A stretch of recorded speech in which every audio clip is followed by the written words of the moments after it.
ក្រោយចាំទេពាក្យបងធ្លាប់និយាយបងថាសំខាន់មានចិត្តភក្តីទើបអាចស្រឡាញ់គ្នាបានយូរបងអាចធ្វើបានត្រឹមតែមួយឆាវពេលនេះបងចាប់ផ្ដើមរអូ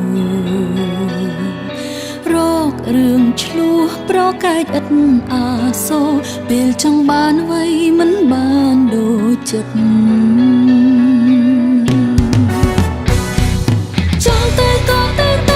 បើបងចង់ទៅក៏ទៅបើសិននៅក្បែរអូនបងគ្មានក្តីសុខទៅរកមនុស្សដែលបងប្រាថ្នារកអ្នកណាដែលមានគ្រប់សពអាចបំពេញចិត្តបើ